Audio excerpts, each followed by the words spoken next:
Hi friend, ID sir classes में आपका बहुत बहुत स्वागत है। दोस्तों, इस वीडियो में हम लोग प्रत्यास्था के बारे में पढ़ेंगे। देखिए, इसमें पहला क्वेश्चन है, आकार में बदलाव के कारण शरीर द्वारा प्राप्त ऊर्जा को कहा जाता है। तो देखिए, आकार में जहाँ भी बदलाव होता है वहाँ पर स्थिति ऊर्जा होता है। क्या होता है? स्थिति ऊर्जा। देखिए, यहाँ पर भी है, यहाँ पे भी है। तो अब देखिए, आकार में जब बदलाव होता है तो वहाँ क्या होगा? स्थिति ऊर्जा होगा। तो ये दो ऑप्शन तो ऐसे आपके हट जाएंगे। ठीक है। उसके बाद शरीर द्वारा प्राप्त ऊर्जा।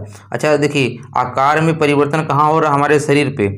जब भी, ठीक है, जब किसी, मान लीजिए आपका वस्तु है, जब किसी वस्तु पे बल लगाया जाता है तो उसके आकार में परिवर्तन होता है, और जैसे ही बल को हटा लिया जाता है वो अपने प्रारंभिक स्थिति में आ जाता है। तो वहाँ पर क्या होता है? प्रत्यास्थ होता है। उसे क्या कहते हैं? प्रत्यास्था कहते हैं। तो जब हमारे शरीर पे बल लगा रहे हैं, ठीक है, तो हमारे शरीर के आकार में क्या हो रहा है? परिवर्तन हो रहा है। जैसे बल को हटाएंगे तो क्या होगा?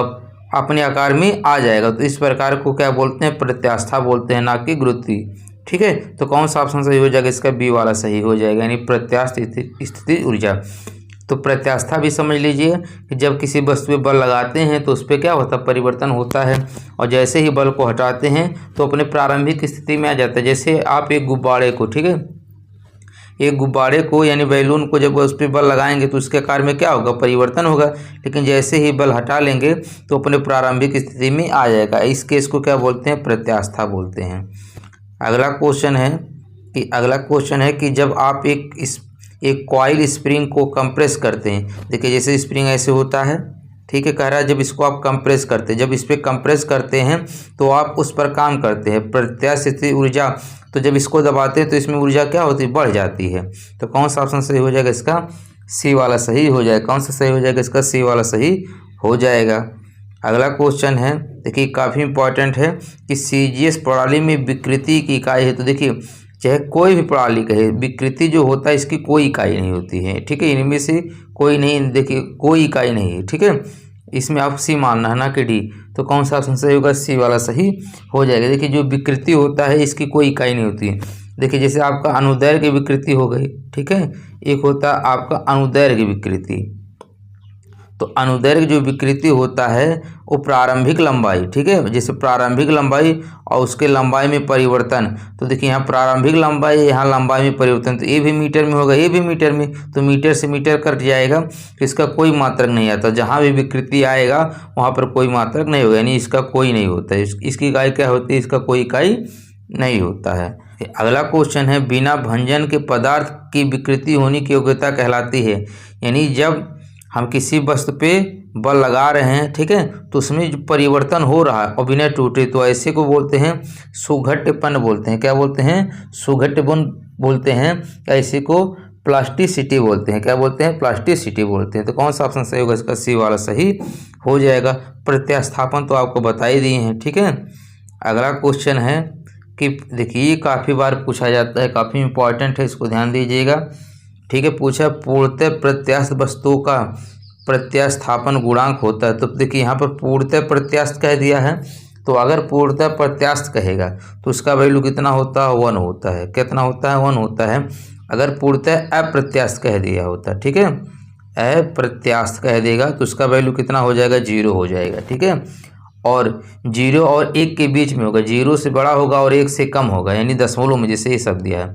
ठीक है, ये 0 से बड़ा है और 1 से, देखिए 0 से बड़ा है, ठीक है, और 1 से कम है, यानी दशमलव में हो जाएगा। तो वहाँ पर क्या होता है? वास्तविक अप्रत्यास्थ होता है। तो आपको पूर्ण प्रत्यास्थ कहेगा तो 1 हो जाएगा, पूर्णतः अप्रत्यास्थ कहेगा तो 0 हो जाएगा। अगला क्वेश्चन है, अब यहाँ देखिए, प्रत्यास्थ से इतना ही क्वेश्चन था। यहाँ से आपका शुरू हो जाएगा पृष्ठ तनाव और केशिकत्व। ठीक है, तो केशिकत्व और पृष्ठ तनाव से भी क्वेश्चन पूछता है। देखिए, एक ब्लॉटिंग पेपर स्याही कैसे सूखता है? ठीक है, तो जो एक होता है जैसे सोखते टाइप का होता है, ठीक है, इसमें अगर स्याही रखा जाएगा तो ये क्या करता है? सूख लेता है। तो ही पूछा है कैसे सूखता है। तो कैसे सूखता है? केशिका कैपिलरी द्वारा, केशिका द्वारा, इसको इंग्लिश बोलते हैं कैपिलरी एक्शन। ठीक है, तो कौन सा ऑप्शन सही हो जाएगा? इसका बी वाला सही हो जाएगा। ठीक है, जैसे आप पहले था कि जो लालटेन था तो उसमें जो बत्ती थी, बत्ती में तेल कैसे चढ़ता, वो भी कैपिलरी एक्शन द्वारा, यानी केशिका के द्वारा चढ़ता है। इस घुमा के क्वेश्चन पूछ लेता है। ठीक है, जैसे मार्कर होता है तो मार्कर में जो होता है हम लोग ऊपर से इंक डालते तो नीचे तक आ जाता है, जो खींचता है उसको क्या बोलते हैं, इसे आप डुबा देंगे तभी खींच लेगा, तो भी केसिका के कारण होता है। अगला क्वेश्चन है, देखिए यही क्वेश्चन आ गया कि मिट्टी का तेल लालटेन बत्ती में इनमें किस गुण के कारण ऊपर चढ़ता है, तो भी बताएं। इसी को केसिका तो बोलते हैं, यानी कैपिलरी बोलते हैं। तो कौन सा ऑप्शन सही होगा इसका, बी वाला सही हो जाएगा। कौन सा हो जाएगा, बी वाला सही हो जाएगा। चलिए देखते हैं अगला क्वेश्चन। अगला क्वेश्चन से पहले दोस्तों आपसे रिक्वेस्ट है, यदि आप चैनल पर न्यू हैं तो प्लीज़ चैनल को लाइक ज़रूर कर दीजिएगा, अगर अच्छा लगेगा तो सब्सक्राइब भी कर दीजिएगा। एक द्रव की बूंद संयोजित होती है क्योंकि इसके कणों का आकर्षण इसका संभव क्षेत्रफल न्यूनतम करता है। इस परिघटना को कहते हैं, देखिए जब भी द्रव की बूंद, ठीक है, जहाँ पर द्रव की बूंद गोलाकार कह दे, यानी गोलाकार हो रहा है, वहाँ पर हमेशा क्या होता है, पृष्ठ तनाव होता है। तो कौन सा ऑप्शन सही हो जाएगा इसका, ए वाला सही हो जाएगा। द्रव की बूंद संयोजित होती है यानी गोल होती है क्योंकि इसके कणों का आकर्षण होता है। उसमें क्या होता है, देखिए उसमें संसर्जन बल होता है, ठीक है। संसर्जन एक ही प्रकार के कणों में जो बल लगता है वो संसर्जन बल होता है। जैसे अब द्रव जो जल है इसके भी एक कण है, ये भी कण है, तो ये आपस में बल लगता है, चिपक जाते हैं। तो इस प्रकार के बल को क्या बोलते हैं, संसर्जन बल बोलते हैं। और इस घटना को क्या बोलते हैं, पृष्ठ तनाव। देखिए एक असंजन बल होता है, तो विभिन्न प्रकार के कणों के बीच जो बल लगता है उसे असंजन बल कहते हैं। जैसे हमारा ब्लैक बोर्ड है और चाक है, ब्लैक बोर्ड अलग चीज़ हो गए, चाक अलग चीज़ हो गया, इसके कण अलग अलग हो गए, तो इन दोनों के बीच जो बल लगता है वो असंजन बल होता है। इसको भी आपको ध्यान रखना, संसर्जन बल असंजन बल दोनों पूछता है। अगला क्वेश्चन है कि जल की गिरती हुई बूंद किस गुण के कारण गोलाकार होती है, तो जल की बूंद किसके कारण होती है, पृष्ठ तनाव के कारण होती है। तो कौन सा हो जाएगा इसका, ए वाला सही हो जाएगा। कौन सा हो जाएगा इसका, ए वाला सही हो जाएगा, ठीक है। अब देखिए ये कभी कभी इसका पृष्ठ तनाव का क्या होता है, मात्रक पूछ लेता है, ठीक है। क्या पूछ लेता है इसका, मात्रक। तो जो पृष्ठ तनाव होता है, ठीक है, एकांक लंबाई पर, ठीक है, एक काल्पनिक लंबाई लेते हैं, उस पर लगने वाले बल को क्या बोलते हैं, पृष्ठ तनाव बोलते हैं। तो इसका मात्रक क्या हो जाएगा, इसका न्यूटन होगा, इसका मीटर। तो ये क्या होगा, न्यूटन, ठीक है, न्यूटन और प्रति मीटर हो जाएगा, ध्यान रखिएगा। और अगर यहाँ पर मीटर स्क्वायर लगा देते हैं तो ये दाब का हो जाता है। कल के वीडियो में आपको दाब पढ़ाए थे तो हम बताए थे न्यूटन प्रति मीटर स्क्वायर किसका होता है, दाब का मात्रक होता है, और न्यूटन प्रति मीटर किसका होता है, पृष्ठ तनाव का मात्रक होता है। अगला क्वेश्चन है, देखिए अगला क्वेश्चन है कि एक टैंक को एक समान क्षैतिज तरल से एक द्रव में आंशिक रूप से भरा है, निम्नलिखित में से टैंक में द्रव की सतह के लिए कौन सा कथन सही है। देखिए जैसे एक टैंक है, यहाँ पे पानी भरा हुआ है, ठीक है, सपोज दैट यहाँ पे क्या भरा हुआ है, इसे पानी भरा हुआ एक समान क्षैतिज त्वरण से। अब जब गतिमान होगा, देखिए जब इधर की तरफ गति करेगा तो ऐसे क्या होगा, पानी ऊपर की तरफ, ये जो पानी है ऊपर की तरफ ऐसे चढ़ जाएगा, और इधर साइड इधर गति होगा उधर क्या होगा, उसका स्तर कम हो जाता है। आप इसको देखे होंगे, ठीक है। तो इसका क्या हो जाएगा कि द्रव की सतह गति की दिशा में गिरता है। जो द्रव की सतह होता है, इस द्रव की सतह गति की दिशा में गिरता है। गति की दिशा में क्या हो जाता है, कम हो जाता है, नहीं गिरता है। और टैंक के पीछे क्यों उठता है, और टैंक के पीछे क्या होता है, उठता है, ठीक है। तो जिधर गति करता है उधर की सतह गिर जाता है और उसके पीछे का साइड उठ जाता है। तो कौन सा ऑप्शन सही होगा इसका, ए वाला सही हो जाएगा। अगला क्वेश्चन है कि एक आदर्श तरल पदार्थ है, आपको बताना है कि एक आदर्श तरल पदार्थ होता है। तो एक आदर्श तरल पदार्थ है वो होता है जो घर्षण रहित, तो यानी उसमें घर्षण ना लगे और असंपीडी हो। असंपीडी मतलब इनकम्प्रेसिबल हो, यानी जो दबे ना, ठीक है, जो दबे ना उसी को असंपीडी बोलते हैं। इसको इंग्लिश में इनकम्प्रेसिबल बोलते हैं। और घर्षण रहित यानी फ्रिक्शन लेस होना चाहिए। तो घर्षण रहित और असंपीडी होता है उसे क्या बोलते हैं, आदर्श तरल बोलते हैं। तो कौन सा ऑप्शन सही हो जाएगा, डी वाला सही हो जाएगा। देखिए क्वेश्चन कई बार पूछा जाता है कि पानी को जैसे हम टायर में क्यों नहीं भर सकते हैं। पानी को अगर हम टायर में भर दें तो क्या प्रॉब्लम है, क्योंकि जो पानी होता है वो इनकम्प्रेसिबल होता है, असंपीडी होता है। तो जब वो दबेगा नहीं तो उससे आपको झटके को ऑब्जर्व नहीं कर पाएगा, इसीलिए उस नुकसानदायक होगा, इसीलिए पानी को हम टायर में नहीं भरते हैं। क्वेश्चन है, यदि एक बांध की जल की गहराई h है, क्षेत्रफल अनुप्रस्थ क्षेत्रफल है तथा टी बांध की मोटाई है, तब बांध की दीवार पर लगने वाला दाब किस प्रकार निर्भर होगा। तो जो दाब होता है, बांध पर दाब लगता है वो WH² होता है, ठीक है। तो H तो दिया लेकिन ये W नहीं दिया है, ठीक है, W नहीं दिया है, इसलिए यहाँ पे कोई ऑप्शन नहीं होगा। इनमें क्या हो जाएगा, इनमें से कोई नहीं हो जाएगा। WH²/2 होता है फार्मूला।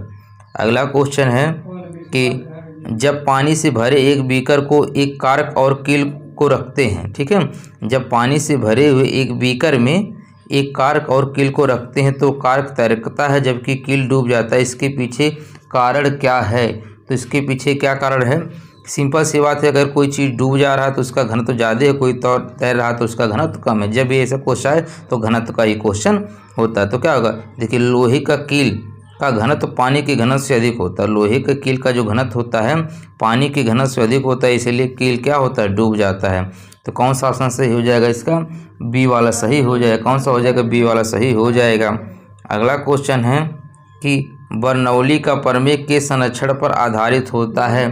तो जो बर्नौली का प्रमेय है ऊर्जा संरक्षण पर आधारित होता है। कई बार पूछा है, बर्नौली का जो प्रमेय है वो किस पे आधारित होता है? ऊर्जा संरक्षण पे आधारित होता है।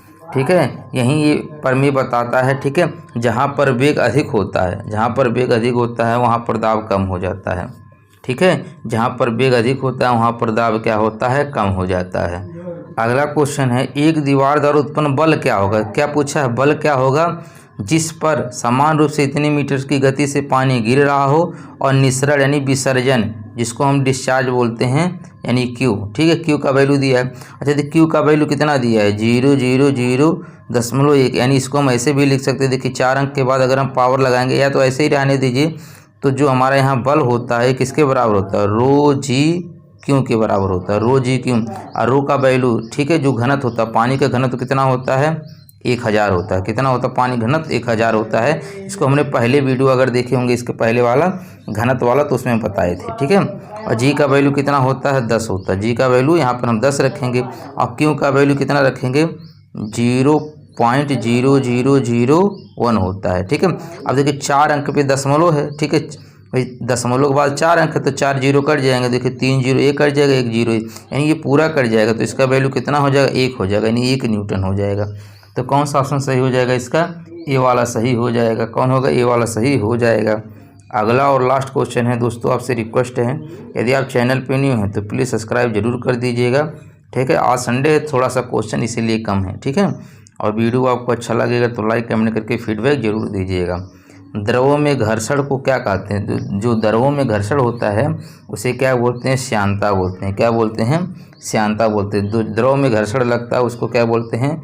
श्यानता बोलते हैं। तो कौन सा ऑप्शन सही हो जाएगा? इसका बी वाला सही हो जाएगा। ठीक है, अभी ये भी आपको जानना है, श्यानता तरल का वह गुण होता है जिसके कारण तरल, ठीक है, उन बलों का विरोध करता है जिसके स्वरूप में को बदलना चाहता है।